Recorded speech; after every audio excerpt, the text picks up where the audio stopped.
అలాగే ఈ ఆహార పదార్థాలు ఇచ్చిన ప్రతి ఒక్కరి కుటుంబాన్ని మీరు ప్రత్యేకంగా దర్శించండి తండ్రి. నా ప్రభా మరి వసంతుని బట్టి నా తల్లి దేవ నా ప్రభా రహేని బట్టి వాటిని వస్తున్నాం ఇక్కడ చేరక దగ్గర సహకరించండి. ఈరోజు దేవ సహకరించిన అందరూ కూడా మీకు జ్ఞానాన్ని పొందుపడి ముఖ్యంగా ఈ ఆహారం తల్లిదండ్రులు లేని వారికి పేదవారికి దేవ అనాథలకు ముస్లింలకు నా ప్రభా మారుమూల గ్రామంలో నా తల్లిగా ఎంతో మంది వాసిపత్యం చేస్తున్న దైవ చెదులకు అందిన ఆహారం దయచేయండి. అనారోగ్యంతో ఉన్న వారు తినడానికి కూడా మీకు దయచేసి ఈ ఆహారం తినడం ఎవరికి ఎంత మాత్రం హాని కలగకుండా దయచేయండి. ఏ స్నానం ప్రార్థిస్తున్నాం తండ్రి. ఆమేన్ ఆమేన్ ఆమేన్.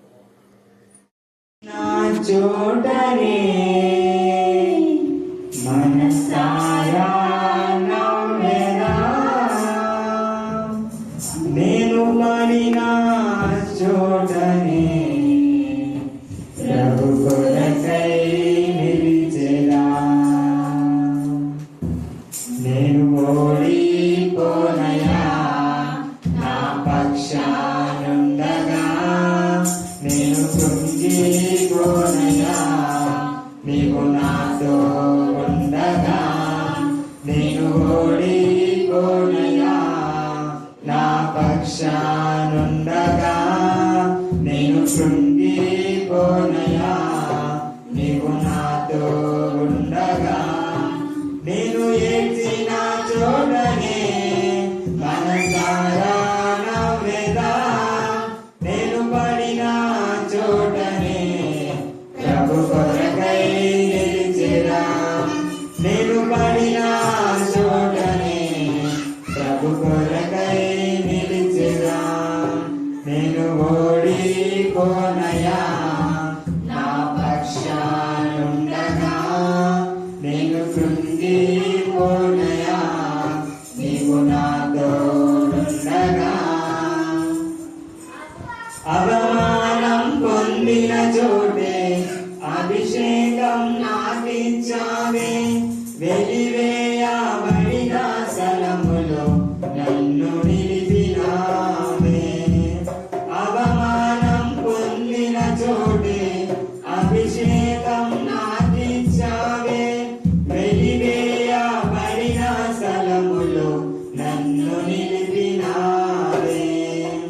ఖ్యాతినిచ్చి ఘనతనిచ్చి మంచి పేరు నాకిచ్చావే, ఖ్యాతినిచ్చి ఘనతనిచ్చి మంచి పేరు నాకిచ్చావే. శాశ్వతమైన కృపతో నన్ను నడుపుచున్నావే, శాశ్వతమైన కృపతో నన్ను నడుపుచున్నావే. నిన్ను ఓడిపోనయా నా పక్షానుండగా, నేను కృంగిపోనయా నీవు నాతో ఉండగా.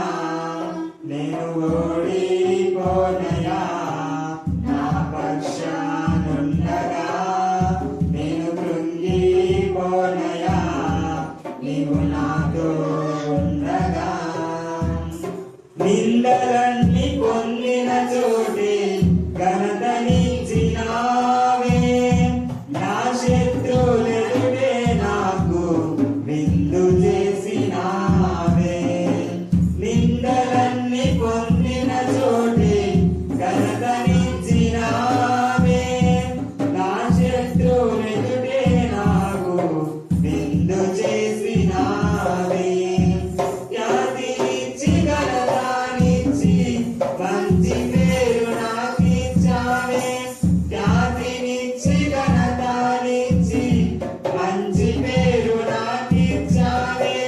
శాశ్వతమైన కృపతో నన్ను నడుపుచున్నావే, శాశ్వతమైన కృపతో నన్ను నడుపుచున్నావే.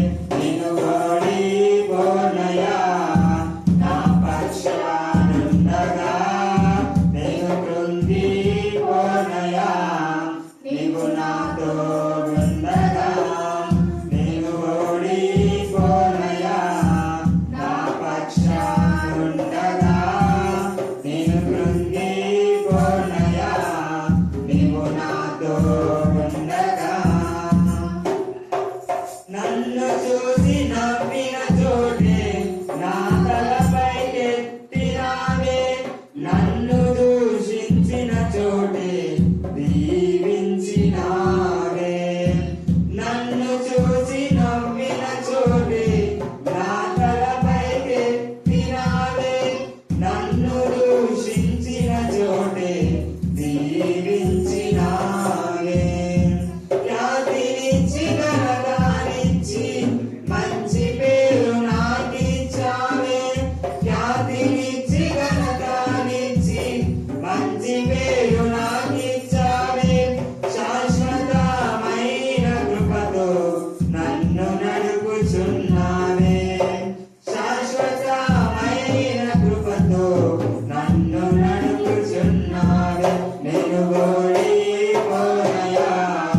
కొరకై నిలిచెదా నేను ఓడిపోనయా నా పక్షానుండగా నేను కృంగిపోనయా నీవు నాతో ఉండగా నేను ఓడిపోనయా నా పక్షానుండగా నేను కృంగిపోనయా నీవు నాతో ఉండగా నేను ఓడిపోనయా నా పక్షానుండగా నేను కృంగిపోనయా నీవు నాతో ఉండగా.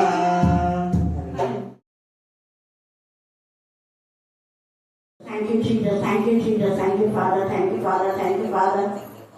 Thank you, Father. Thank you, Father. Thank you, Father. Thank you, Father. Praise the Lord. Praise the Lord. Praise the Lord. Praise the Lord. Praise the Lord. Praise the Lord. Praise the Lord. స్తోత్రం నాయన పరిశుద్ధుడా నీకు ఎంతగానో వందనాలు స్తుతులు స్తోత్రం చెల్లించుకుంటున్నాం. ఈ ఉదయకాల సమయంలో ప్రత్యేక రీతిలో వేకువజామున నా ప్రభా నేను గణపరచడానికి, నేను మహిమపరచడానికి, నేను స్తుతించడానికి, నేను ఆరాధించడానికి అన్ని చెడులలో నీ నామమును గణపరిచే కృపను ధన్యతను మాకు ఇచ్చినందుకు ఎంత స్తుతించినా కూడా తక్కువే ప్రభా. ఈ మధ్యాహ్న కాల సమయంలో చదవన లేఖన భావం ఆశించి వినిచి మా అందరి జీవితంలో మీరు పరిపరచాలని ప్రార్థిస్తున్నాం. దేవా గాడిదకు మీరు ఎంత ప్రాధాన్యత ఇచ్చారో అది ఏ పరిస్థితిలో ఉందో ఎలాగ దానికి ఉపయోగపడిందో నా ప్రభావ మేము తెలుసుకోవడానికి మీ జ్ఞానాత్మత మాకు నింపమని ప్రార్థిస్తున్నాం. దేవా మా పైన దృష్టి నుంచి మాకు ఆలోచన చెప్పించుగాక, మీ ముఖకాంతి మా పైన ప్రకాశింపచేయుగాక, మీ చిత్తానికి మేము లోపరుచుకుందుగాక, ఆత్మీయ మనసేరి ఆత్మానుసారంగా ప్రార్థించాక ఆత్మ నడిపింపదాయిచుగాక. ఆత్మదేవ కృపగా నన్ను శక్తిపైన దేవా మీకే స్తోత్రం కనికరించండి. కృపాసత్య సంపన్నుడ సర్వోన్నతుడ సర్వ అంతర్యామి సర్వ సృష్టికర్త మీకే స్తోత్రం, మీకే స్తోత్రం, మీకే స్తోత్రం, మీకే స్తోత్రం, మీకే స్తోత్రం. శిలువలో మీరు కాల్చిన మీ రక్తాన్ని బట్టి మీ కరుణాపీఠం దగ్గర వస్తున్నాం ప్రభా. మీ కరుణాపీఠం పైన రక్తాన్ని జ్ఞాపకం చేసుకుని దేవా మీరు ఆ రక్త నిబంధనలో మీ బలమైన మమ్మల్ని మీ సొత్తుగా స్వకీయ సంపాదనగా చేసుకోవాలని ఇష్టపడి మాకున్న పాప కట్లన్నీ కూడా గర్వం అహంకారం అనే కట్లను గేసిన లయపక్షమని ప్రార్థిస్తున్నాం. దేవా మీకే స్తోత్రం, మీకే స్తోత్రం, మీకే స్తోత్రం, మీకే స్తోత్రం, మీకే స్తోత్రం. ఇచ్చింది గాడిదకు ఉన్న విధేయత గల మనసు మీరు మాకు దయచమని మమ్ముడు మాత్రం మీ చిన్నగా సమర్పిస్తున్నా యేసు క్రీస్తు శక్తి గల నామమున ప్రార్థిస్తున్నాం తండ్రి. ఆమేన్, ఆమేన్, ఆమేన్. సమూహంతో మనం పీడింపబడుతున్నప్పుడు తండ్రి అయిన దేవుడు తన ప్రియ కుమారుని ఈ లోకానికి పంపి ఆయన రక్తంలో ఆయన యొక్క విలువ ద్వారా మన జీవితానికి క్షేమాన్ని, నెమ్మదిని, సమాధానం కలుగజేస్తున్నాడు. కాబట్టి ఈ సమయమందు ఎవరు ఎంత బాధలు ఉన్నా ఒక్కసారి యేసయ్య నీ నామంలో నన్ను స్వస్థపరచు అని ప్రార్థించినప్పుడు ఆయన నామంలో మనకు స్వస్థత ఇచ్చే దేవుడు. చేతిబడి శక్తుల నుంచి, మాంత్రిక శక్తుల నుంచి, శుద్ధ శక్తుల నుంచి మనం విడిపించే దేవుడు. మన కడిగి శుద్ధి చేసేవాడు. కాబట్టి యేసే రక్తము మన పాపం నుంచి, శాపం నుంచి విడిపిస్తుందని, మనకు బాధ, వేదన, రోధ తొలగించి నెమ్మదిని, సమాధానాన్ని కలుగ చేస్తుందని, యేసు నామమును మనం నమ్మి ఆయనను విశ్వసించి ఒక్కసారి యేసయ్య నన్ను కరుణించు అని చెప్పిన వెంటనే ఆయన కనికరం గల తండ్రి, ప్రేమ గల తండ్రి, కృపా సత్య సంపన్నుడు, ఆయన గాయపడిన హస్తంలో మనకు స్వస్థత కలుగ చేస్తాడు. ప్రార్థన చేసుకుందాం. ప్రేమ గల ప్రభా మీకు ఎంతగా వందనాలు చెల్లిస్తాను ఆయన. ఈ ప్రాంతంలో నీ బిడ్డలు నా తండ్రి ఏ పరిస్థితిలో ఉన్నారో మాకు తెలియదు దేవా. ఎవరు ఏ వ్యాధులతో బాధపడుతున్నారో మాకు తెలియదు ఆయన. వారికి ఉన్న వ్యాధులు, వారికి ఉన్న రోగాలు, వారి కుటుంబంలో ఉండే అంధకార చేశక్తులు, అప్పులు, ఆర్థిక సమస్యలు ఏసునామమున గద్దించే బాధలుగా బంధించమని ప్రార్థిస్తున్నా దేవా. వారి పొలము, పంటల్లో నా తండ్రి చక్కగా పండడానికి మీ కృపా దయచేయండి తండ్రి. వారి పిల్లల యొక్క విద్యలో వారి చక్కగా చదువులో పాస్ అవడానికి మీ జ్ఞానం దయచేయమని ప్రార్థిస్తున్నా. మీరే జ్ఞానము, జ్ఞాన ఆధారమైనందుకు మేము స్తుతిస్తున్నాం దేవా. మీరు మా శైలంగా, మా దుర్గంగా, మా కోటగా ఉన్నారు. మీరే రాజుగా, ప్రభుగా ఉన్నారు తండ్రి. స్తోత్రం. మీరు ప్రతి బిడ్డకు నా తండ్రి పాప బంధకం నుంచి, నా తండ్రి శరీర బంధకాల నుంచి, అనారోగ్యం నుంచి విడిపించే దేవుడు అనే మీరు సమాధాన కర్త అయినందుకు నేను స్తుతిస్తూ దేవా. మీ నామంను మా తండ్రి ఈ బిడ్డలకు తెలియజేస్తున్నందుకు నేను స్తుతిస్తూ మీ రక్తంలోనే నా ప్రభా నీ బిడ్డలకు శాంతిని, నెమ్మదిని, సమాధానం కలుగజేసి ఈ గృహాల్లో ఎక్కడ దురాత్మ సమూహంలో ఉన్నా అడన్ని నుంచి విడిపించమని ప్రార్థిస్తున్నా. మీకే వందనాలు చెల్లిస్తూ నా జయిస్తున్నామని ప్రార్థిస్తున్నాం తండ్రి. ఆమేన్, ఆమేన్, ఆమేన్. నుంచి శాపం నుంచి విడిపించడానికి సిలువలో ఆయన బలిదాగంగా, ఆయన తప్ప ఇంకెవ్వరు మన కోసమై బలి పశువుగా మార్చబడలేదు. ఏసే రక్తం తప్ప ఎవరి రక్తం కూడా మన పాపం కడిగి మనం శుద్ధి చేయలేదు. ఏసే రక్తము ద్వారానే మనకు విడుదల, విమోచన. ఇంకా పాపము ఊబిలో ఉండే వాళ్ళంతా కూడా మారు మనసు పొంది మారు మనసు అయిన ఫలాలు ఫలించండి. ఎందుకంటే రాకడ చాలా సమీపంగా ఉంది కాబట్టి పాపం విషయమై భయంకరమైన ఉగ్రత వస్తుంది అని మనకు తెలిసినప్పుడు పాపంల విషయమై పశ్చాత్తాపడాలి. మనం అనుకుంటున్నాం నేను చేసిన పాపాలు ఎవరు చూడలేదులే అని అనుకుంటాం. కానీ యేసయ్య ప్రతి పాపంను కూడా మరి చూస్తున్నాడు, ప్రతి క్రియలు చూస్తున్నాడు. అవన్నీ కూడా బట్టబయలు చేస్తాడు. ఒక రోజు చీకటిలో చేసిన పాపాలన్నీ కూడా వెలుగులోకి తీసుకొని వస్తాడు. ఆ వెలుగులోకి తెచ్చినప్పుడు మనం సిగ్గుతో తల వంచుకోక ముందే మన బ్రతుకులు మార్చుకొని దేవుడికి మహిమకరంగా పరిశుద్ధంగా జీవిస్తూ దేవుని రాజ్య వారసులు కావాలి. Hallelujah, hallelujah, hallelujah, hallelujah, hallelujah. Thank you Jesus, thank you Jesus, thank you father, thank you father. Praise the Lord, praise the Lord, praise the Lord, praise the Lord. Yesu నామములో, యేసు నామములో సంపూర్ణమైన సంతోష సమాధాన సమృద్ధి స్వస్థత. యేసు నామములో సంపూర్ణమైన ఆనంద, ఆదరణ, ఆశీర్వాద, అభివృద్ధి. యేసు నామములో సంపూర్ణమైన విడుదల, విమోచన, విశ్వాస, విజయత, వినయ, విజయ. యేసు నామములో సంపూర్ణమైన ధ్యానాంశం ఏంటంటే అంటే దేవుని ప్రేమించిన వాళ్ళు క్యారెక్టర్ ఏంటి? ఈరోజు అది నిజంగా దేవుని ప్రేమించే వాళ్ళు ఎలా ఉంటారు అనేది మనం తెలుసుకోబోతున్నాం. ఇక్కడ యేసే నేనంతా మనం చూసుకున్నాము. యేసు ప్రభువు వారు పూర్ణ మనస్సుతో, పూర్ణ శక్తితో, పూర్ణ వివేకంతో దేవుని ప్రేమిస్తున్నాడు కాబట్టి ఆయన నిన్న పరిశుద్ధాత్మలో ఎక్కువ ఆనందించాడు. ఎందుకు ఆనందించాడు చెప్పాలి? నిన్న విన్నాడు కదా రాత్రి. పరిశుద్ధాత్మలో ఎక్కువ ఆనందమైంది యేసయ్యకు. బహుగా ఆనందించాడ. ఎందుకు ఆనందించాడు? నిన్ననే కదా వినింది. ఆయన శిష్యులు వాక్యం చెప్పినందుకు. అర్థమైందా? అంటే ఒక దైవజనుడి లక్షణం ఎలా ఉన్నా అంటే యేసయ్య తాను వాక్యం చెప్పినందుకు సంతోషపడ్డా, తాను దయ్యాలను వెళ్ళగొట్టినందుకు సంతోషపడ్డా, తాను చనిపోయిన వాళ్ళు లేపినందుకు అంతగా సంతోషం లేదు. దురాత్మలు లైమైపోయినాయి, గట్టిగా కేకలేసి సర్వోన్నతమైన దేవుని కుమారుడా మాత్రం నీకేం కలంటే అబ్బో దైవం నాకు దేవుని కుమారుడు అన్నాడు, ఇవన్నీ సంతోషపడ్డా. కానీ ఆయనకి ఇచ్చిన అధికారాన్ని తన ప్రియమైన శిష్యులకు 12 మందికి, తర్వాత 70 మంది కూడా వచ్చి ప్రభువా నీ నామం పేట మేము దయ్యాలను వెళ్ళగొట్టినాం, అవి మాకు లోబడినాయి అన్నప్పుడు అపవాదిని కిందికి దించే శక్తి ఈ శిష్యులకు వచ్చింది. అపవాదికి లయపరచారు. పాములం లాంటి జీవితం, తేళ్ల లాంటి జీవితాన్ని సమాప్తి చేయడానికి వాళ్ళు మార్చబడి దేవుడి బిడ్డలుగా వాళ్ళు తయారు చేయబడుతున్నందుకు బహుగా సంతోషించారు. అంటే దాని అర్థం ఏంటి? ఒక సేవకుని లక్షణం ఏంటంటే నిజంగా పూర్ణ హృదయంతో, పూర్ణ మనసుతో, పూర్ణ ఆత్మతో, పూర్ణ శక్తితో, పూర్ణ వివేకంతో దేవుని ఆరాధించేటటువంటి దేవుని పిల్లలము అని పిలవడే వాళ్ళు ఇతరులు వాక్యం చెప్తుంటే, బాగా వాళ్ళు పాడుతుంటే, వాళ్ళు ప్రార్థిస్తుంటే అప్పుడే మనకు సంతోషం. అది అందుకనే ఇందాక మనం చెప్పింది నిన్ను వలె నీ పొరుగువాన్ని అంటే నేను వాక్యం చెప్తున్నా, మీరు కూడా ఏం చేయాలి చెప్పాలి. ఈ కరుణా పీఠం అనేది ఒక పాఠశాలను ఛాన్సర్ చెప్పాను. ఇది ఒక నేర్చుకునేటువంటి అందరూ నేర్చుకుని ఆత్మీయంగా ఎదిగే జీవితంలో ప్రతి ఒక్కరు కూడా ఆత్మీయంగా ఎదగాలి. పాడని వారు పాడాలి, వాక్యం చెప్పాలి, వారు వాక్యం చెప్పాలి, చదువు రాని వాళ్ళు కూడా వాక్యం చెప్పాలి, తర్వాత ప్రార్థించని వాళ్ళు ప్రార్థన చేయాలి. అందరూ ఇందులో సమభాగం. అంతే. ఎవరు ఎక్కువ కాదు. ఇక్కడ వాక్యం చెప్పడం ఎక్కువ కాదు, ప్రార్థన చేసేటప్పుడు తక్కువ కాదు, పాడేటప్పుడు ఎక్కువ కాదు, వినేటప్పుడు తక్కువ కాదు. అందరూ ఒకటే. హల్లెలూయా, హల్లెలూయా, హల్లెలూయా, హల్లెలూయా, హల్లెలూయా, హల్లెలూయా. ఎవరి సామర్థ్యం కొలిసి దేవుడు వాళ్ళని వాడుకుంటారు. అయితే ఎవరి సామర్థ్యము అంటే మన సామర్థ్యం ఎందులో దాగిందంటే మన మనసులో. మన మనస్సు దేవుడి పైన ఆనుకొని ఉండాలి. ఎవరి మనస్సు నీ పైన అనుకున్నా వాళ్ళు దేవుడు ఏం చేస్తాడు? పూర్ణ శాంతి. ఇది కీవర్డ్ ఎప్పుడు నేను చెప్తున్నా. అంటే మనం ఎక్కడున్నా మన మనసు ఏం చేస్తుంది? మన చుట్టే తిరుగుతుంది. అవునా? మనం చేస్తున్న పనిలో మన చుట్టే తిరిగే ఈ మనసును దేవుడు వైపు చుట్టూ తిరిగేలా చేయాలి. మన మనసు వేరే వేరే వేరే విషయాల గురించి ఆలోచించకుండా దేవుడి గురించిన ఆలోచన, దేవుడి గురించిన తపన, దేవుడి గురించిన తృష్ణ ఇదే ఉండాలి. అది ఉన్నప్పుడే మనకు పీస్ ఆఫ్ మైండ్, అంటే పరిస్థితులన్నీ ఎన్ని ప్రతికూలంగా ఉన్నా మనకు పీస్ ఆఫ్ మైండ్ అనేది ఉంటుంది. పీస్ ఆఫ్ మైండ్ అనేది మనం ఎక్కడి నుంచి వస్తుంది మనకు అంటే ప్రతికూల పరిస్థితుల వైపు చూడకూడదు. సెలవు ఇవ్వబడిన యేసై వైపు, మనకు జీవాన్ని ఇచ్చిన యేసై వైపు, మనకు రక్షణ ఇచ్చిన యేసై వైపు, మన రక్తంలో కడిగి మనం కని కొన్న యేసై వైపు, మన తల్లిదండ్రులు మర్చిపోయినా ఒక తల్లిలా ఆదరించే యేసై వైపు.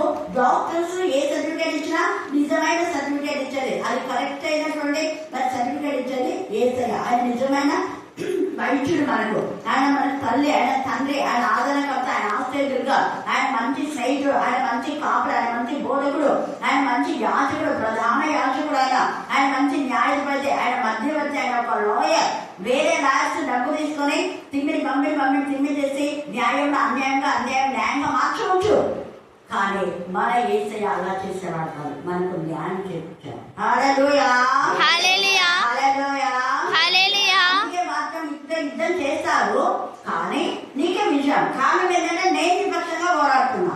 అదే యేసై మన పక్షంగా పోరాడినప్పుడు యేసై పైన విజయం పొందుకునే వాడు ప్రపంచంలో కానీ పైన ఆకాశం కింద లేరు, కింద భూమి కింద లేరు, భూమి పైన అయిపోలేదు.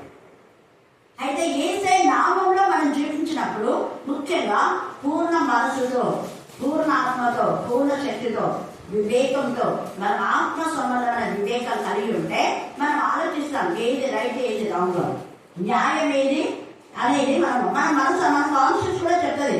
అనే మనం ఎక్కడ మేలు పొందుకున్నాం, మేలు పొందుకొని ఇంకొక వైపు మనం వెళుతున్నాము అంటే అది విశ్వాసఘాతకుడు అంట.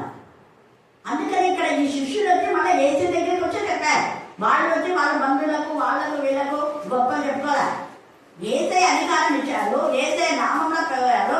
కాబట్టి యేసే దగ్గరికి వచ్చి వాళ్ళు చెప్తున్నారు హల్లెలూయా, హల్లెలూయా, హల్లెలూయా, హల్లెలూయా, హల్లెలూయా, హల్లెలూయా. యేసే దగ్గరికి వచ్చి చెప్పడానికి కారణం ఏంటంటే యేసే నువ్వు కదా మాకు అధికారం ఇచ్చింది, నువ్వు కదా మమ్మల్ని బలపరిచింది, నువ్వు కదా మాకు ఈ శక్తిని పోండి, మీరు కూడా దయాలు వెళ్ళగొడతారు, మీరు కూడా చచ్చిపోయిన వాళ్ళు లేపుతారు, మీరు కూడా నేను ఎలా వాక్యం చెప్పినా అలాగే ప్రకటిస్తా, మీరు వాక్యం చెప్తే అనేక ఆత్మలు రక్షించబడతాయి. నేను ఎలాగా తండ్రి అయిన దేవుడి గురించి సాక్ష్యం చెప్పినారో మీరు కూడా మీ కొంచెం మేడం బట్టి మీరు సాక్షులుగా ఉండండి, భూమి గంటలకు సాక్షులుగా ఉండండి. మీకు ఆ పవర్ దేవుడు ఇస్తున్నాడు. నాకు ఎక్కువ మీకు తక్కువ ఇవ్వలేదు. తండ్రి నన్ను ఎలా ప్రేమించాడో నిన్ను కూడా అలాగే ప్రేమించాడు. మీరు వెళ్ళండి అంటే మరి ఏమాత్రం కూడా మరి అనుమానం లేకుండా, అవిశ్వాసం లేకుండా, అవిధేయత కూడా లేకుండా విధేయతగా వాళ్ళు వెళ్ళారు.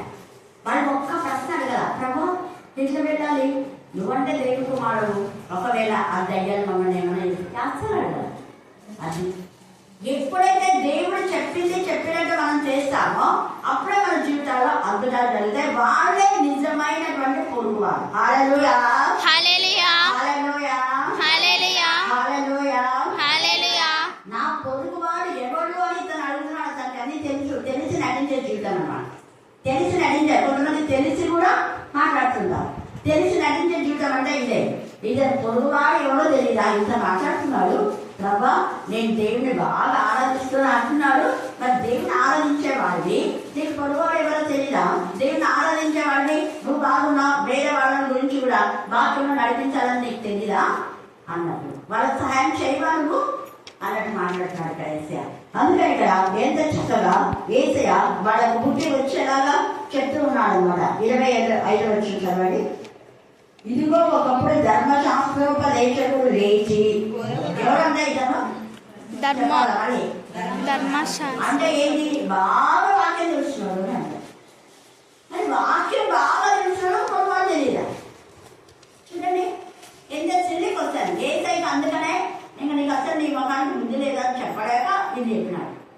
ఒక సాదృశ్యం అక్కడ ఉండే వాళ్ళకు కూడా తెలియాలని. ధర్మశాస్త్రోపదేశం పఠిస్తున్నాడు అంటే వాక్యంలో 10 ఆజ్ఞల్లో నిన్ను వల్ల నీ పొరుగుని ప్రేమించడం ఉంది కదా. మరి ఆజ్ఞలన్నీ పాటిస్తారంటే మరి పొరుగు వారు ఎవరో తెలియకుండానే పొరుగుని ఎలా ప్రేమించారు? అదే ఆజ్ఞ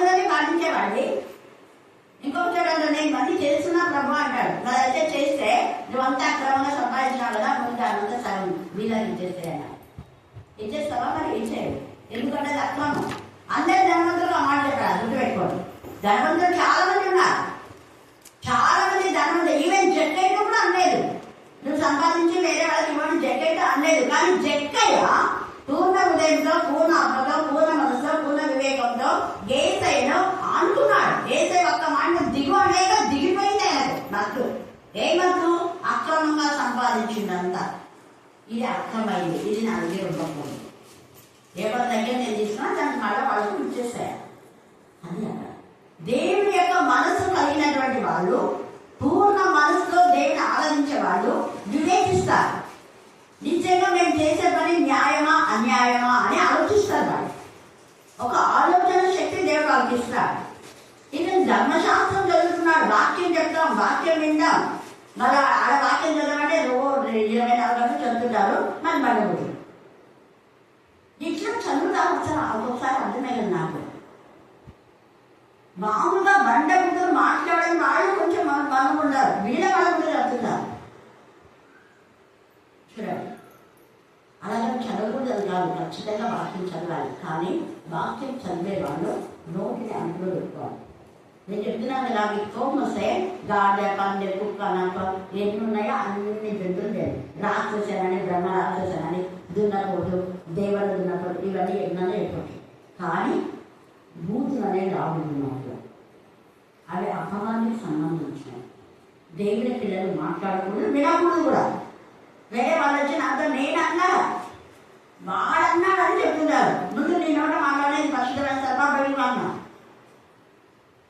కదా. అవునా? Very good. ఎందుకంటే తనకు తెలుసు కాబట్టి చెప్తున్నాను, నీకు తెలియదు. ఒక వ్యక్తి వచ్చి నాతో మాట్లాడుతున్నాడు. నిజంగా మేడం వాడు అన్నాడు అంటే, వాడు అన్నాడు నేను అన్నా, వాడు అన్నాడు, వాడికి దేవుడు వాక్యం తెలుసు, వాడు అన్నాడు అని నేను పాటించాను. లేదు లేదు వాడు అన్నాడు మేడం, వాడు అన్నాడు, వాడు అన్నాడు, నువ్వు ముందు బయటకు పోనా, నువ్వు ఆ మాట మళ్ళీ ఇక నేను నోటి నుంచి అన్నావు కాబట్టి నువ్వు బయటకు పోనా. పోయినా నీకు అంతవరకు మొహం లేదు. నువ్వేమన్నా ప్రార్థన చూస్తానన్నావు, బాగైతే అన్ని ఏంటంటే ప్రామిస్ చేసి ప్రార్థన రాకుండా నువ్వు దేవునికి విరోధంగా ప్రవర్తించి మళ్ళీ దైవికంగా ఉండే వాళ్ళపైన నువ్వు నేరోపణ చేస్తావా? నువ్వు పొద్దుగా మళ్ళీ మాట్లాడుతూనే ఇంక పొద్దు కాదు ఇంతవరకు. హల్లెలూయా, హల్లెలూయా, హల్లెలూయా, హల్లెలూయా, హల్లెలూయా, హల్లెలూయా. మళ్ళీ అన్నా అంటే ఒకవేళ అతనికి చెప్పాడు కదా, నువ్వు అనింటే అతను అన్న దానికంటే ఎక్కువ దేవుడు ఉపయోగించుగా చెప్పినాను. ఆ వ్యక్తి ఇద్దరికి చెప్పిన, దాన్ని పోయినాక చెప్పిన, నువ్వు జాగ్రత్త వాళ్ళు కరుణాపీఠంకి వస్తున్నావు, వచ్చే వాళ్ళకు ఇంతకుముందు నువ్వేం మాట్లాడినా నాకు సంబంధం లేదు. ఇప్పుడు మాత్రం నీకు కోపం వస్తే చెప్తున్నా కదా, ఎన్ని జంతువులు ఉన్నా జంతువుల పిల్లల్ని చెప్పవచ్చు.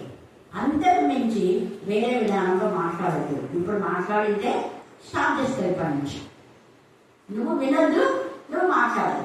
ఎస్, దేవుడు అదే చెప్తాడు. పూర్ణ హృదయంతో దేవుని ఆరాధించే వరకు అసలు ఆ మాటలు వినరు.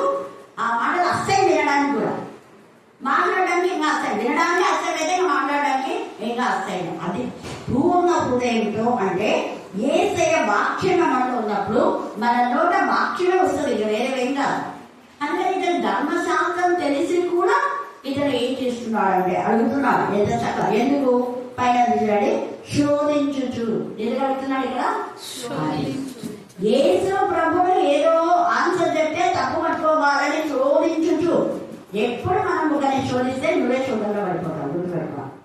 ఇక్కడ ధర్మశాస్త్రం తెలిసి యేసు ప్రభుని ఇరుగాటంలో పడేయడానికి, యేసు ప్రభుని అవమానపరచడానికి, యేసు ప్రభుని కించపరచడానికి ఇతను వే ఆఫ్ థింకింగ్ ఉంది. యేసు ప్రభు కూడా ధీటైన సమాధానం ఇచ్చాడు, గాడు వేయనట్టుగా ఇచ్చాడు. తర్వాత ధర్మశాస్త్రం అంతా ఏమి రాయబడి ఉన్నది, నీవేం చదువుతున్నావు అతను అడగా ఇది బాగా చెప్తున్నావు. ఏమని చెప్తున్నాడు? నీ ప్రభు నీ పూర్ణ హృదయంతో, హృదయం సరిగా ఉండాలి, మనసు సరిగా ఉండాలి, శక్తి లోపల లేకుండా ఆయన ప్రేమించాలి, వివేకంతో, ఇవన్నీ బాగా చెప్తున్నాడు.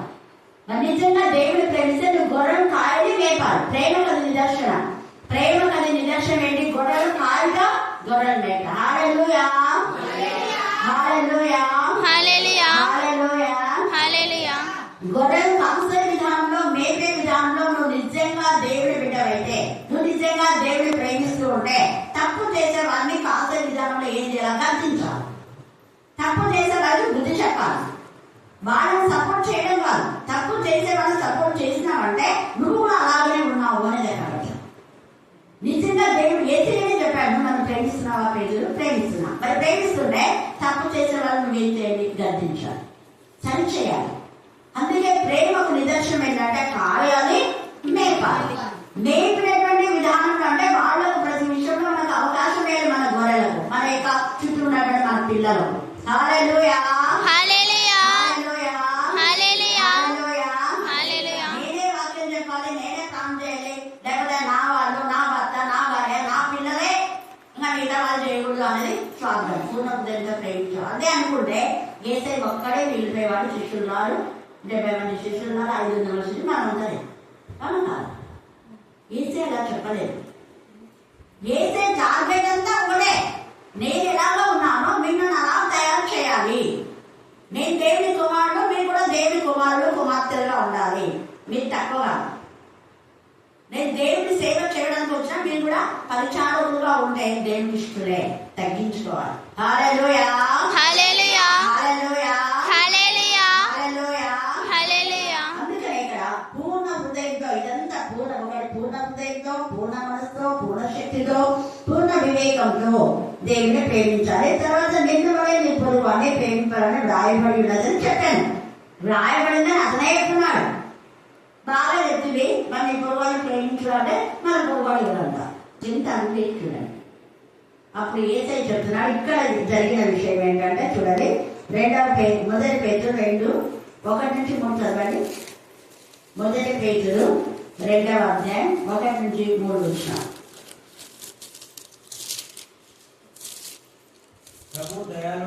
ప్రభువు దయాళుడని మీరు రుచి చూసి ఉన్న ఎడల అది సమస్తమైన దుష్టత్వం ఉండకూడదు, దుష్ట ఆలోచన వద్దు. నువ్వు నేను నా కుటుంబం అనేది వద్దు, వస్తుంది అది చంపేసుకో. సమస్తమైన దుష్టత్వమును, సమస్తమైన కపటమును, వేషధారణను, అసూయను, సమస్త దూషణ మాటలు అంటే అదే సరసూతులు, భూతులు, దూషణ మాటలు మాని క్రొత్తగా జన్మించిన శిష్యులను పోలిన వారై నిర్మలమైన వాక్యం ఇదే. నిర్మలమైన వాక్యం వల్ల పాల్గొన ఏం చేయాలంట? మనం రక్షణ విషయంలో ఎదుగు నిమిత్తము ఆ పాలన అపేక్షించుడే వాక్యం పట్ల అపేక్ష మనం ఉన్నప్పుడు నేను చెప్పినట్టుగానే వేరే వాళ్ళు కూడా వాడబడాలి అని నీకు ఉంటే, ఈ రోజు నేను చెప్పినా రేపు నువ్వు చెప్పు అంటారు. ఎప్పుడు నేనే చెప్పే అన్న మాట అనేది స్వార్థం, దేవుడి పిల్లల లక్షణం కాదు. అందుకని ఇక్కడ కూడా దొంగల చేత కొట్టబడినప్పుడు ఎరుకోకు వెళ్తున్నాడు. ఆ వెళ్తున్నటువంటి ఆ సమయంలో దొంగల చేత చిక్కినటువంటి ఆ వ్యక్తి ముందర ఎవరు చూశారంట? చెప్పండి, ఎవరు చూశారు ముందర? యాజకుడు క్రొర ప్రాణంతో ఉన్నాడు. క్రొర ప్రాణంతో ఉంటే యాజకుడు చూస్తున్నాడు. ఈ మధ్యాహ్న కాల సమయంలో వీధులలో, ఇళ్లలో జీవించిన పేరు మాత్రం ఉంది, కానీ నీవు మృతులమే. అనేక మంది కుటుంబంలో వాళ్ళ పిల్లలు వాళ్ళు దేవుని సన్నిధికి రాక దేవునికి విరోధమైన పాప కార్యాలు ఉన్నారు. వాళ్ళని రమ్మనిపించారు, వాళ్ళని ఆహ్వానించారు, వాళ్ళ గురించి పట్టించుకోరు, వాళ్ళని గర్తించారు, వాళ్ళని హెచ్చరించారు, వాళ్ళ బుద్ధి చెప్పారు. కానీ ఎవరైతే బాగా ఆత్మీయంగా ఎదిగినారో వాళ్ళు మీ ప్రార్థనకు మీకు వాక్యం ఇస్తాము, మీకు ప్రార్థన ఇస్తాము, ఎందుకు అక్కడికి పోకుండా ఇక్కడ ప్రార్థన ఇస్తాము అంటే చేపకు ఎరవేస్తారు కదా, అట్లా చేపకు గాలానికి, అదే చేపకు ఎర అంటే అదే గాలమే, గాలానికి ఎర పెట్టింటారు. ఎర అంటే మీకు తెలియదు, అది తెలుసు కదా, ఎరని తెలుసు కదా. చేపకి ఎర వేయడం అంటే ఒక ఎర అదేం చూస్తుంది, అబ్బో నాకు ఆహారం ఇచ్చినారని వచ్చి వీరేమంటే అబ్బో నాకు సమయం ఇచ్చినారని చెప్పి అంటుంటారు. ఎందుకు సమయం ఇస్తున్నారు? వేరే చోటికి పోకుండా చెడు ఆలోచనతో ఇవ్వకూడదు. ఇస్తే అందరికీ ఇవ్వమని. ఎంతమంది ఉన్నారు కదా నిజంగా ఆత్మీయంగా ఎదగాలనుకుంటే సంఘంలో ఎంతో మంది ఉన్నారు. అనేక మందికి మరి అవకాశం ఇస్తున్నామా? దేవుడు అడుగుతాడు. ఇక్కడ యాజకుడే, కానీ ఈ యాజకుడు ఈ యొక్క ప్రాణం పోయే పరిస్థితిలో ఉన్నాడు. ఈ మధ్యాహ్న కాలంలో నరకానికి వెళ్ళేవాడు ఎవరో తెలుసు యాజకుడికి. సమాజంలో ఉన్న వాళ్ళకి తెలుసు, ఒక రక్షణ పొందిన వ్యక్తికి తెలుసు, ఒక బ్యాప్టిజం తీసుకున్న వ్యక్తికి తెలుసు, నువ్వు సంఘంలో పాటపాడే నీకు తెలుసు, ప్రార్థన చేస్తే నీకు తెలుసు. మరి తెలిసి ఏం చేస్తున్నావు? వాళ్ళకి సపోర్ట్ చేస్తున్నామా? వాళ్ళని గద్దిస్తున్నామా? వాళ్ళ బుద్ధి చెప్తున్నామా? ఎంత చక్కగా యాజకుడు పట్టి పట్టిన వెళ్ళిపోతున్నాడు. చాలా మంది యాజకులు అలాగే ఉన్నారు, పట్టి పట్టినాడు. ఇప్పుడు బ్రదర్ ప్రవీణ్ చనిపోయినాడు, మరి పాస్టర్స్ అందరూ కలిసి ఏదైనా చేయించారా? ఊరిలో బలుగుతాను ఇదేం చేస్తాను ఇక. అయితే నిజంగా ఎవరికి వాడే అన్నట్టుగా ఉన్నారు. ఇందరు ఉన్నారు కాబట్టి మళ్ళీ ఇంకొకరి పాటలు పాడు, ఇంకొకరు చర్చి ఆ పాస్టర్ అంతా గొడవ. ఈ రోజు రేపు మళ్ళీ ఏం జరుగుతుందో మనకు తెలియదు. కానీ ఇక్కడ ముఖ్యంగా ఎందుకు మొదటనే యేసయ్య యాజకుడు అన్నాడంటే, చాలా సంఘాలు చెడిపోవడానికి కారణం యాజకులే అని చెప్పడానికి. వాళ్ళు నరకానికి పోయే గొర్రెలు ఉన్నాయి, గొర్రెలు చాలా గాయాలు ఉన్నాయి, చాలా బలహీనమైన గొర్రెలు ఉన్నారు. చాలా గొర్రెలు దేవునికి విరోధంగా మబ్బు చాటులో ఉన్నాయి, చీకట్లో ఉన్నాయి, గుండపదల్లో ఉన్నాయి, లోకంలో ఉన్నారు. కానీ వాళ్ళని ఎవరు పట్టించుకోలేదు. యాదృచ్ఛికంగా పోవడం, వాక్యం చెప్పడం, రావడం రొటీన్ వర్క్ అయిపోతుంది.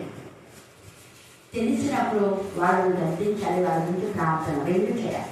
ఈ ప్రార్థన ఎంతవరకు ఈరోజు ఒక్కరోజే కాదు, వాళ్ళు మారే వరకు. హల్లెలూయా hallelujah hallelujah hallelujah hallelujah hallelujah hallelujah. హల్లెలూయా. అది మన ప్రార్థన అనిపిస్తుంది.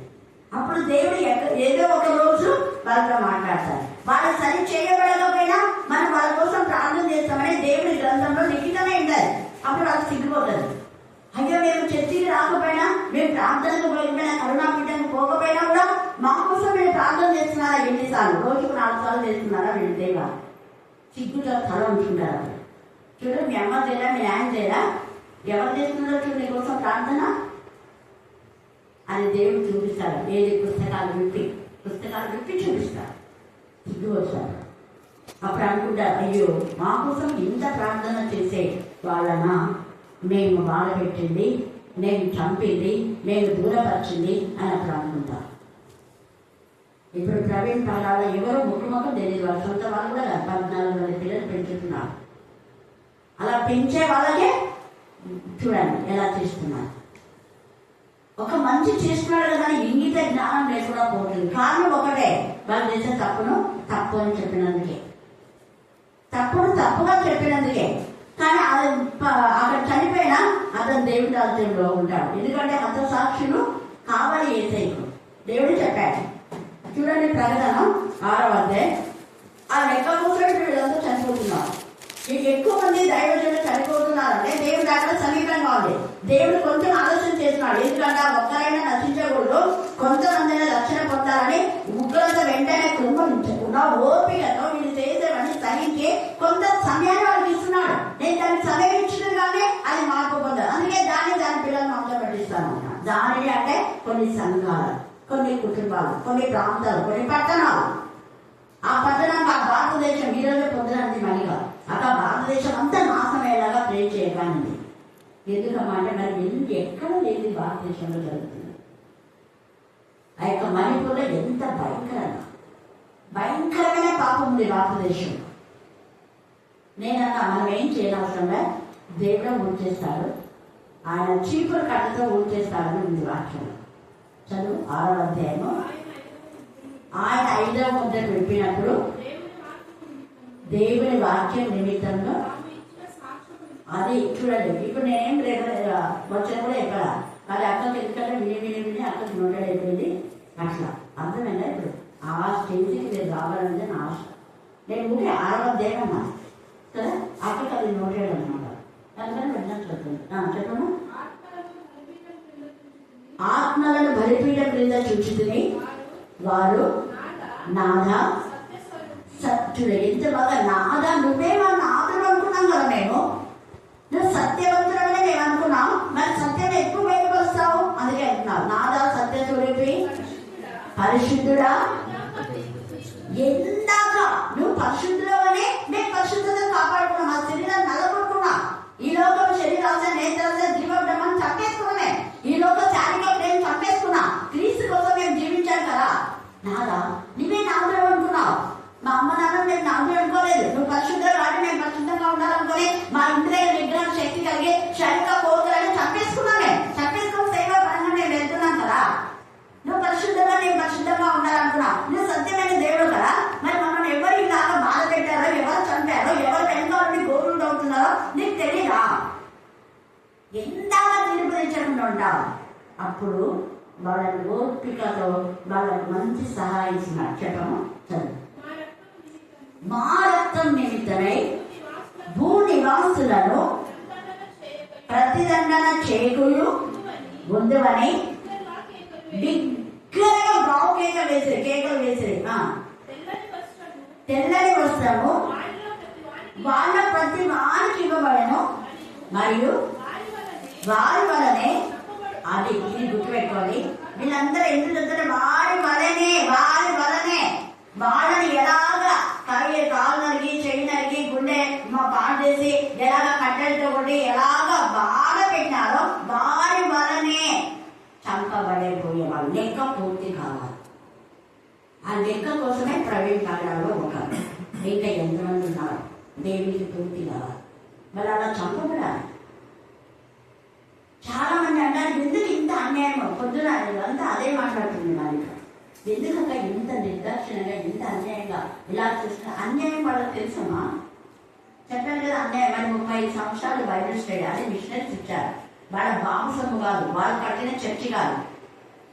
సరే తీసుకోండి అన్నాను నేను, అంతే అన్నాను. దేవుడు మంచిగా వాడుకుంటున్నాను.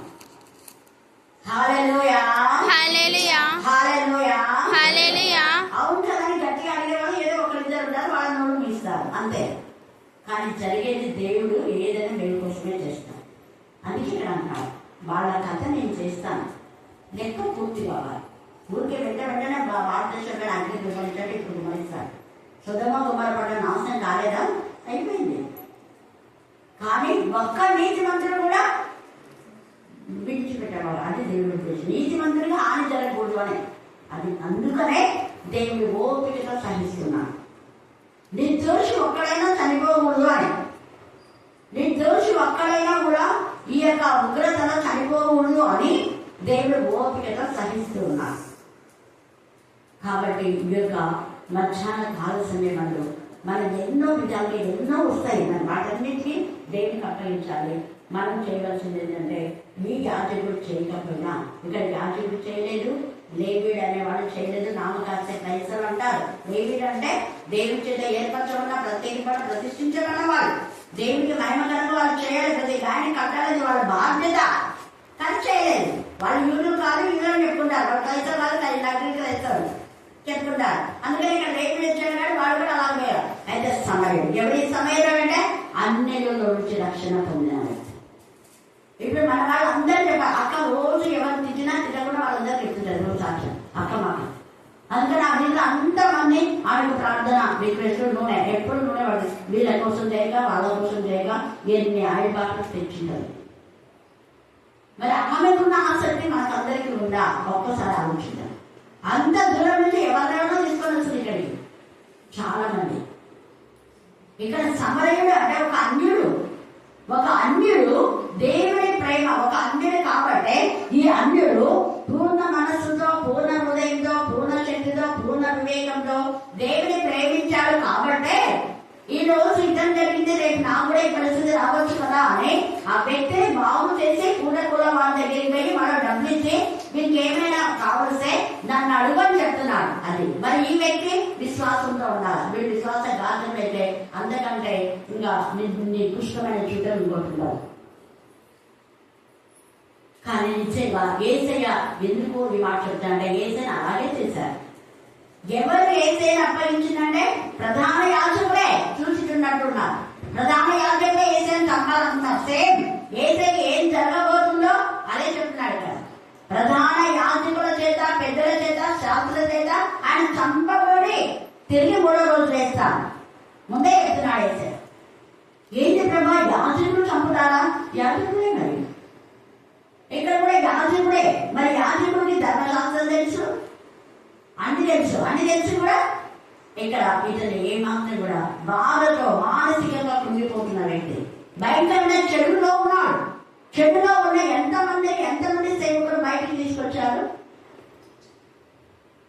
మనం ఆలోచిద్దాం. ఇక్కడే ఉన్నారు గూడూరులో, ఎంతమంది తాగులు మార్చారు, ఎంతమంది అక్రమ సంబంధాల్లో ఉన్న వాళ్ళని మార్చారు. మీరు చేసేది అక్రమం, మీరు చేసే దేవునికి విరోధమైన పాపం ఎంత భయంకరమైన ఉందో మనకు ఆత్మ పరిశీలన చేసుకుంటే అర్థమైపోతుంది. వేరే ప్రాంతానికి, వేరే పట్టణానికి, మన పట్టణానికి మనం ఒక్కోసారి ఆత్మ పరిశీలన చేసుకుంటే, కానీ మనం ఏం ఆత్మ పరిశీలన చేసుకోవాలి? చిన్న పట్టణాలే దేవుడికి మహిమకరంగా పూడికల్లో అనేక మంది క్రీస్తు కోసం జీవిస్తున్నారు. మనం ఇది రావాలి. ఇంత పెద్ద సంఘం, 8 సంవత్సరాల సంఘం, మనం ఎలా క్రీస్తులో జీవిస్తున్నామా లేదా అని చేసుకుని ఆ ప్రకారం మనం చేయాలి. ఏ ప్రకారం అంటే పూర్ణ హృదయంతో, పూర్ణ ఆత్మతో, పూర్ణ హృదయంతో, పూర్ణ మనసుతో, పూర్ణ శక్తితో, పూర్ణ వివేకంతో, ఇంకొక పూర్ణ ఆత్మతో అని అంటది. పూర్ణ ఆత్మతో. కాబట్టి హృదయంతో, మనసుతో, ఆత్మతో, శక్తి లోపం లేకుండా మనకున్న వివేకంతో దేవుని ఆరాధించాలి, సేవించాలి, కీర్తించాలి, ధ్యానించాలి. ద సేమ్ వే మనకున్నటువంటి మన ఆధ్యాత్మిక జీవితం వేరే వాళ్ళు కూడా ఆత్మీయంగా ఎదగాలని వాళ్లకు మనం ముందు చెప్పాలి, సరిదిద్దాలి. దేవుడు ఈ లేఖన భాగాన్ని దీవించి ఆశీర్వదించుగాక. ఆమేన్, ఆమేన్, ఆమేన్. ప్రార్థన. ఆశ్రయించి విడిచి అందరి జీవితంలో మీరు పరిగణించండి. అనేక ప్రాంతాలలో జరుగుతున్న గొడవలు, మాత్రం అలజడు కారణాలు ఏదైనా గర్తించడానికి ప్రార్థిస్తున్నా. దైవ వాక్యంలో ఉన్నట్టుగా నేను నేర్చుకోవడానికి మీకు కృపాసనం దయచేయండి. మాలో అనేక మంది వ్యూహాలను మీరు లేవనెత్తండి. అనేక మంది యేసు ప్రభువును మాత్రమే శిష్యులాగా నాతో భూదిగంతములకు మీకు సాక్షులు అంటే నరక యాతన అనుభవించాలి ఈ లోకంలో ఉన్నప్పుడు. కానీ వారు నీ ఎందుకు ఇప్పుడు ఎంతగా ఆనందిస్తున్నారు. ఏసయ్యా మీకే స్తోత్రం, మీకే స్తోత్రం, మీకే స్తోత్రం, మీకే స్తోత్రం, మీకే స్తోత్రం, మీకే స్తోత్రం, మీకే స్తోత్రం. ఎందరి రక్తం ప్రవహించాలని మీ చిత్తమై ఉన్నదో, ఎందరి ఆత్మ సాక్ష్యం కావాలని మీ యొక్క ప్రణాళికలో ఉందో అలాగే జరుగును కాక ప్రభా. నేనైతే సిద్ధపడుతూ ఉండడానికి మీ కృపాసనం దయచేయడానికి ప్రార్థిస్తున్నా. అలాగే నా ప్రభ నా తల్లి, మరి ఎంతమంది నా ప్రభ నా తల్లి తండ్రులు మా ప్రభ, అన్నదమ్ములు, అక్క చెల్లెలు నా ప్రభ కోల్పోయి దేవుని బాధతో, వేదనతో, పగిలిన హృదయంతో మీ సరిగా ఉన్నారు. మరి గాయాలు మీరు మాన్పమని ప్రార్థిస్తున్నాం. గాయాలు కట్టడమే ఒక కాపరి లక్షణం. దేవ మీకే స్తోత్రం, మీకే స్తోత్రం, మీకే స్తోత్రం, మీకే స్తోత్రం, మీకే స్తోత్రం. కృంగిపోయిన వారిని లేవనెత్తని, బలహీనలను బలపరచండి తండ్రి. స్తోత్రం దేవ. నెమ్మది లేని వారికి నెమ్మది కలుగచేయు కాక, దురాత్మల, ప్రేతాత్మల సంబంధించి విడిపించాలని ప్రార్థిస్తున్నాను. అలాగే నేను ప్రభా ఇక్కడ చేయాలి ఒక్కొక్క బిడ్డ పైన మీరు మీ గాయపడిన హస్తం ఉంచండి. మీ కరుణా హస్తం, మీ దయగల హస్తం, మీ యొక్క కృపా హస్తం మాత్రమే, మీ యొక్క నాతని కుడి హస్తం బట్టి, దక్షిణ హస్తం బట్టి మమ్మల్ని మాత్రమే మీ చేతిలో మీరు చెక్కుకొని మాకు భయం లేదు ప్రభా. స్తోత్రం. మేము మీ చేతి నెలలో ఉన్నాం. కరుణాపీఠంలో చూసిన వారికి, వెళ్ళించిన వారికి మేము ఎంతైతే దేవుడు మెడగా ప్రోత్సహించమని ప్రార్థిస్తున్నాం. ఈ రోజు ఇంటర్ వాళ్ళకి అద్భుత రీతిగా మీరు ఘనమైన విజయాన్ని అతని శ్రీలకు మీరు ఇచ్చారు ప్రభా. స్తోత్రం. మరి చేయండి. ఇంకా మిగతా బిడ్డలు కూడా మీరు ఇచ్చిన ఘనమైన విజయాన్ని బట్టి మేము స్తుతిస్తున్నాం. దేవి వాళ్ళ కెమిస్ట్రీ సబ్జెక్టులో అనేకులు మీరు ఇచ్చిన ఘనమైన విజయాన్ని బట్టి మేము స్తుతిస్తున్నాం. దాన్ని నిర్మికి ఇచ్చిన ఘనమైన విజయాన్ని బట్టి మేము స్తుతిస్తున్నాం. దేవ మాత్రమే ప్రార్థించడానికి చెప్పిన ప్రతి ఒక్కరు మనుషులు ఎంతో చెప్పిన తండ్రి వ్యర్థమైన బ్రతుకులో బ్రతుకుతున్నారు తండ్రి. ఏమాత్రం నా తండ్రి భయభక్తులు లేని బ్రతుకులతో ఉన్నారు ప్రభా. యేసయ్య అటు వారు మీరు గద్దించండి, కృప దయచేయండి ప్రభా. మీకే స్తోత్రం, మీకే స్తోత్రం. వారి వల్ల నాయన ఎన్ని సమస్యలు నాయ తండ్రి, నా తండ్రి సమస్తం నాయన నీకు తెలుసు కదా తండ్రి. యేసయ్య మీకే స్తోత్రం. భర్త సరిగా లేకపోతే ఆడపిల్లకి తండ్రి మరి నా తల్లి సమస్యలు వస్తావు నాయన, సమస్తం నీకే తెలుసు కదా నాయన. నీకే స్తోత్రం, నీకే వందనం. నా పిల్లలలో ఆడుచున్నప్పుడు నువ్వే ఆధారకర్తవే, తోడు ఉన్న దేవా మీకే స్తోత్రం, మీకే స్తోత్రం. నీ సన్నిధానికి చిన్నారి నడిపించిన ప్రభా నీకే వందనం నాయన. చిన్నారిని బట్టి నాయన ఈ రోజు కుటుంబం నాయన రక్షణ పొందుకున్నదంటే కేవలం మీ కృప నాయన, మీ ప్రేమ తండ్రి. మీకే స్తోత్రం, మీకే స్తోత్రం, మీకే స్తోత్రం, మీకే వందనం నాయన. పెద్ద కూతురునైనా ఎంతో ఉన్నతమైన జీవితం ఇచ్చినాం తండ్రి. మీకే వందనం నాయన. అడగకున్నాను నా తండ్రి బిడ్డకు మంచి భర్తని ఇచ్చినావు నా, పిల్లలు దయచేసిన ప్రభా. ఆదరించి ఆత్మీయులత అత్తనిచ్చిన ప్రభా మీకే స్తోత్రం, మీకే వందనం. నా కుటుంబాన్ని మీరు ఆదరించండి, కృప చూపించండి నాయన.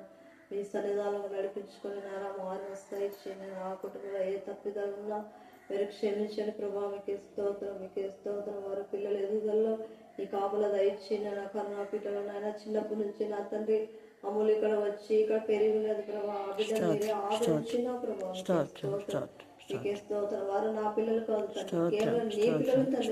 మీకే స్తోత్రం, మీకే స్తోత్రం. ఎంత ఉన్నా నా తండ్రి, ఎంత ఉన్నా నా తండ్రి, నీవి ఎంతైనా నమ్మదైన దేవుడు. మీకే స్తోత్రం. కేవలం నాయన ఆత్మీయుల అమ్మ నడిపించిన పిల్లల వాక్యాలను బట్టి నా తండ్రి ఈ రోజు నీ బిడ్డలుగా నీ సాక్షులుగా ఉన్నారు. మీకే స్తోత్రం. మీకే అద్భుతాలు చేసి తండ్రి ఆశ్చర్యకరమైన ఆలోచన కర్తనైనా మా కుటుంబాలనైనా అద్భుతాలు చేశావు ప్రభా, ఆశ్చర్యాలు చేశావు నైనా. మీకే స్తోత్రం. నేనెంత స్తుతించిన తక్కువ ప్రభా నా తండ్రి. అతన్ని ఆత్మీయులు చెప్పిన మాటలు విని నా తండ్రి జ్ఞానంతో నడుచుకోవడానికి మా అందరికి జ్ఞానం దయచి నన్ను భయభక్తులు బిడ్డగా బలపరచండి ప్రభా. ఆత్మ హృదయాలు దయచి నన్ను ఒక చెడు చేయకుండా తండ్రి మంచి మార్గంలో నా తండ్రి మంచిగా ఉండడానికి మేము చెబుతున్న మాటల్లో మా తప్పిదాలేమన్నా క్షమించండి. మీకే స్తోత్రం, మీకే స్తోత్రం. నిజమైన క్రైస్తవులు అంటే నా తండ్రి అటు ఇటు కొట్టబడిన వారిగా కాకుండా ప్రభా ఏక మనసు దయచేయండి, స్థిరమైన మనసు దయచేయండి. మీకే స్తోత్రం, మీకే స్తోత్రం. మీకే వందనం. నైలో కాసాలను జీవించకనైనా ప్రతి ఒక్కరికి రక్షణ దయచేయండి. బిడ్డగా మారుమస్తు దయచేయండి. మీకే స్తోత్రం, మీకే స్తోత్రం. మీకే వందనం. నైనా పెద్దవాళ్ళను నైనా గౌరవించే నా తండ్రి, నా తండ్రి అత్తమామలు గౌరవించే కుటుంబాలనైనా నా తండ్రి కోడాలనైనా కొడుకులకు నైనా జ్ఞానం దయచేయండి. వారి పిల్లలు ఎలా పెంచుకొని వేరేపించండి ప్రభా. మీకే స్తోత్రం. పెద్దవాళ్ళు లేకపోతే ఇల్లు నాయన చీకటి అయిపోతుంది ప్రభా. మీకే స్తోత్రం. పలకరించేవారు లేక ఆదరించేవారు లేక నా తండ్రి వారికంటే ఏ సహాయం లేని బ్రతుకుల్లో ఉంటారు ప్రభా. నా తండ్రి పెద్దవాళ్ళు ఇంటికి మూల స్తంభం లాంటి వారు ప్రభా. మీరు ఇచ్చిన బహుమానం తండ్రి వారే సేవకే